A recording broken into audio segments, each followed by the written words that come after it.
It's the first game of the Koa9 global stages. 20 teams across nations fighting for the coveted trophy that only the greatest can achieve. Weibo Gaming was one of those teams, a team led by Persica, one of the best kiters in the game, and a survivor roster with young players and veterans that can quickly pull wins for them.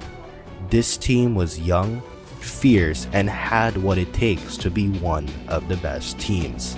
And they lost to a rookie. デトネーションフォーカスにマジカ選手自ら吸い込まれに来たエンジニア、ただその先で撃ち Magica has slowly become one of the strongest hunters from the Japan region, but to understand how we got here, we need to look back at the team that signed him, Detonation Focus Me. Following a disappointing IJL season where the team finished in 7th place, the roster was in shambles. One of the players that left the roster was Chicken, who decided to focus on his academic studies, leaving DFM without a BO1 hunter, eventually signing Magica. Now, Magica wasn't exactly a nobody. He had been gaining massive traction in late 2025, becoming the first peddler in Asia on December 12th. He was arguably the best peddler in the world for months, but the professional stage is significantly harder than a rank match. His first official test was the Koa9 Japan qualifiers. Here, he immediately showed up with one of the best peddlers we've seen in pro play, but also a QS that was breaking some of Japan's best teams. But those were online qualifiers, and Magica would get his first taste at an offline tournament and arguably the largest stage in the game, the Koa9 global stages, and his first matchup couldn't have been more daunting. Magica was facing Weibo Gaming, a fan-favorite Chinese powerhouse on their home soil. DFM wasn't just playing against a team that has seen major success in the IVL Summer 2025, they were playing against a stadium of hundreds of fans cheering for their downfall. All the while, it's not just Magica's first offline appearance, but DFM's first tournament outside of Japan. The map was Darkwoods, DFM's map choice.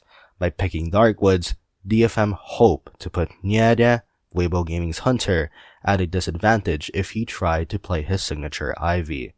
With Lakeside and Moonlit banned as well, Darkwoods was the only remaining map that could realistically stifle an Ivy pick. However, Weibo had the faction pick, and they chose to send their survivors out first to target the rookie hunter. The ban pick phase begins and DFM opts to ban Seer and Antiquarian. These are standard safe bans, but they did signal that Magica was likely pivoting away from his famous peddler in favor for Qist. Weibo responded by picking Mechanic and Archer. Gwoker had been learning Archer, allowing Persica to still play Mechanic without the team losing a harasser. Magica's final bans were Lanternus and Gravekeeper. Banning Gravekeeper was crucial as it's a rescuer that counters both QS and Peddler. By removing him, Magica forced a first officer pick, a character he knew he could force items from. Magica locked in QS, knowing he couldn't afford to let Weibo Gaming's mechanic-led Cypher Rush go unchecked. The match starts and Magica goes straight for Persica, the mechanic. Historically, Persica has done well against QS, but today was different. She took the first hit early, and when Gwoker missed a critical longbow shot, Magica capitalized with a blink, downing Persica right on the Archer's Cypher, and allowing Magica to pressure and decrease the Cypher progress right after. Just from the first minute, Magica was already picking up steam, but the train didn't end there. Koting attempts to rescue, but Magica uses a black ball to force him away from the chair, stalling just long enough for the mechanic's chair progress to pass the half line. Koting is forced to stall more time and rescue after half, and even with Archer attempting to harass, Magica's black ball guaranteed the down on Persica. One survivor was out, and there were still 3 ciphers left to work with. However, the mid-game was a slow grind. Magica kept switching targets to pressure ciphers, eventually downing Koting with another blink. But Weibo has been here before, and the time it took for Magica to down Koting left Weibo with just one last cipher to finish. They managed a before half rescue, resetting their health while Magica struggled to find his next chase. Finally, a misplay by Gwoker saw the archer go down with ciphers around 50 to 70%. Weibo goes for a rescue, but Magica gets a clean hit, and now he has a chance to chair near the 70% cipher, whilst using the rest of his skills to slow down the far 50% cipher. Koting rescues, and a misplay blink from Magica puts him on a timer. But Magica finds the right play. As Gwoker and Koting rushes to the pallet, a black ball sucks Koting in, and it allows him to down Gwoker, who was expecting the aeroplanist to drop the pallet for him. After Gwoker is taken out, Magica chairs Koting just before the final cipher pops, and now it's down to a 1v1. The rookie Magica versus the veteran Hui Yi. Hui Yi only needs to kite for about 35 seconds to reach the dungeon. With a pocket watch in hand and the dungeon nearby, it looked like a guaranteed escape for Weibo Gaming.